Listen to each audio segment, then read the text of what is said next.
I'm Mitch Gallagher from Sweetwater, and today I'm coming to you with a video that I'm very excited to make. Back at the last NAMM show, I was introduced to a new product from Cranborne, the Bricklane 500 Modal PWM compressor. But the Bricklane is a very cool new 500 series compressor from Cranborne, and when I was at the NAMM show, I was very excited about all the possibilities it offers, how flexible it is. Now that I've got my hands on a pair of these, I've had a lot of fun running signals through it, and I'm going to share what I found out with you today. Before we dive into the actual Bricklane, we need to talk a little bit about the concept of PWM compression, because it's very different from other types of compression. Now, there have been PWM or pulse width modulation compressors before, dating back to the 60s, things like the Pi 4060, for example, and different manufacturers have made versions of PWM compressors since then, Massenburg Labs, Crane Song, and so on. And the idea of PWM is very different from other types of analog compression. With an analog compressor, a standard style of analog compressor, we have a gain reduction element. And basically that pushes the signal down whenever the side chain detects a high enough level that it needs to push down. So the signal comes in, the side chain looks at it and says, hey, we need to compress that. That tells the gain reduction element to push the signal down. With PWM, things work very differently. We can think of it as having a switch, and that switch turns on and off very, very quickly, like 250,000 times a second, so it's almost like sampling. Now, it's not digital, it's analog, and the switch is just turning on and off. The percentage of time that switch is on, or when signal is flowing, is what determines how loud or how much strength that signal has. So again, we have a side chain that looks at it, but it basically tells that pulse width modulation element how many times to switch on and off within that second. So for example, if we're 100% on, the PWM is 100% on, we get full signal strength. If the pulse width modulation is on half the time or 50%, we're basically getting a 6 dB gain reduction and so on. Now in practice, what this results in is ultra fast response because we're looking at it so many times per second. Because of the way it operates, PWM gives us incredible technical response as a compressor. We get very high speeds, so it reacts very, very quickly. We get very transparent operation. We get extremely low distortion and so on. So the specs are really good. Now that could make a one-dimensional compressor, but with the Bricklane, Cranborne's incorporated a bunch of other technologies that allow you to actually achieve many different types of compression. Now you may be thinking it'd be great to have a very transparent compressor, but I also like some of the colorations that other types provide, and that's where the Cranborne Bricklane really shines, because they've included other technologies that allow it to recreate the tonal fingerprints, if you will, of other types of compressors. In fact, there are 7 different modes here that allow us to achieve different response from the compressor. And another important feature is that even though this is an analog compression circuit, we actually have look ahead. Look ahead actually is examining the signal before it happens so that we can set the compressor up to operate in response to the incoming signals. This is especially important for taming really sharp transients. With the Bricklane, we have a quarter wavelength of lead time with that look ahead, and that allows response to transients that's just incredible. So let's take a quick look at the module. We'll run some signals through, we'll examine those 7 different modes, and I think you're going to be very impressed with this compressor. I know I am. Operationally, it's very simple. We have an input level control, we have a threshold control, we have an attack time, we have a release time, and then we have an output level control. All very straight ahead, very simple. We have our bypass switch here, and you can actually link 2 or more Bricklane modules together. You can do that using a TRS cable, or in fact, inside the box, you can use what they call optosync, which means that adjacent units will synchronize with one another, and in that case, the leftmost unit in your rack will be the one that sets the controls for everything else. And that's the way I've got things set up here.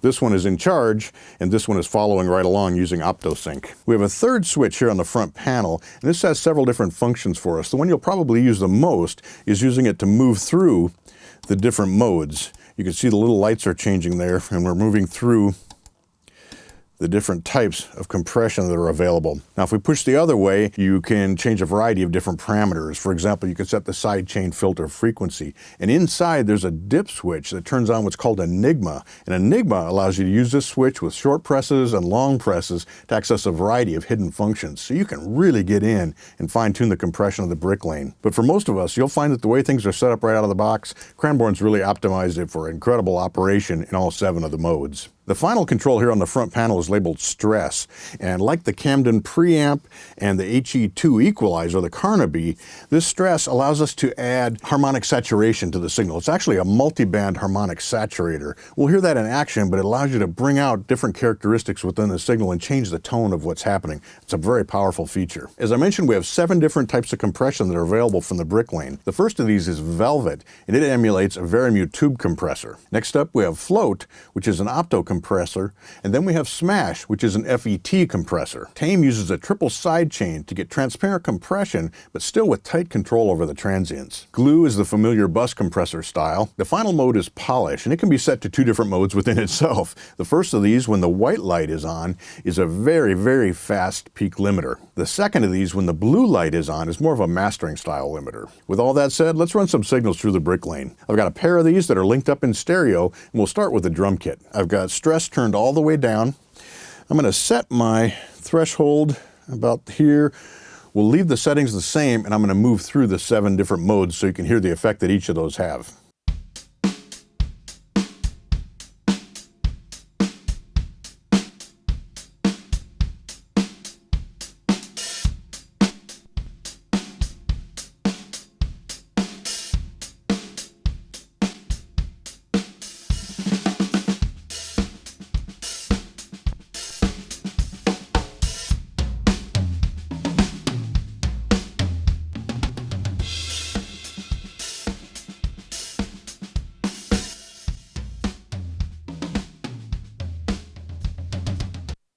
So you can hear the difference in tonal quality and see the difference in the response just when we step through those 7 different modes. It's surprising how much it changes and how much the sound of the drums actually changes, the sustain and the way the attack is shaped. Now this time I'm going to turn up the stress control, because what happens with the stress control also changes as we move through those modes. So let's run this up to about 2 o'clock. I'm going to leave everything else set the same way. We'll go back to Velvet, start there, and we'll step through our 7 modes.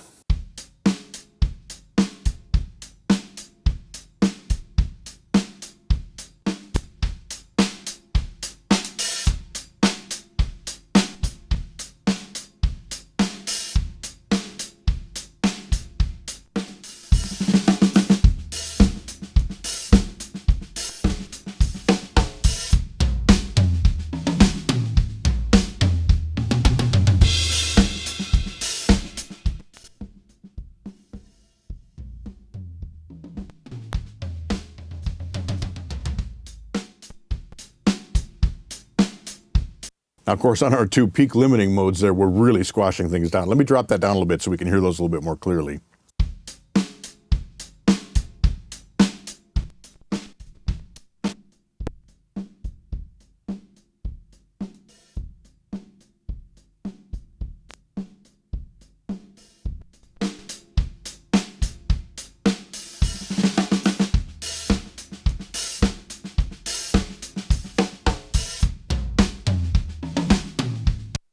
Dramatic differences among those 7 different modes, and certainly when we engage that stress control as well.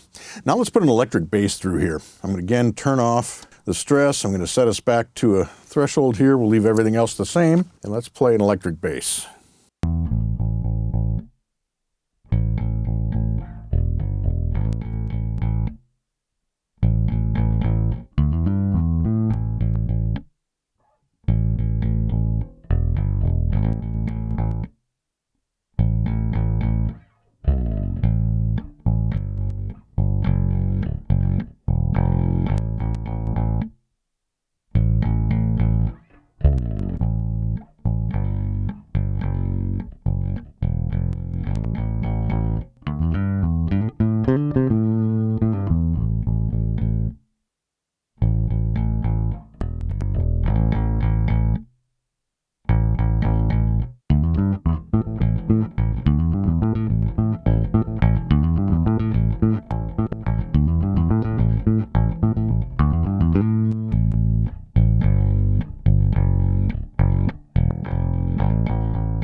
So you can hear there's a lot of versatility there, just moving among the 7 modes, bringing that stress control in and out. Of course, you can dial that in exactly the way you want it. And that's before we've even messed with the attack or the release controls. There's just so much you can do with this compressor. It's super versatile, and it really is kind of all types of compressors all in one, all right here in a 500 series rack, which, by the way, this is the Cranborne Audio 500 series chassis. Very cool chassis that lets you do so much as far as connectivity, creating mixes, and so on. Now, if you're looking for a compressor that can cover a wide range of things, everything from individual instruments, individual voices, bus instruments, drum kits, entire mixes, the Brick Lane 500 Modal compressor is really one you want to take a look at because it covers so much ground and gives you so many possibilities. And it comes in at an amazingly low price, especially when you consider the audio quality and all that it can do. For complete information on this, and there's a lot to learn about it, head over to sweetwater.com, or better yet, contact your Sweetwater sales engineer and they can give you the full rundown on everything that's happening with this compressor.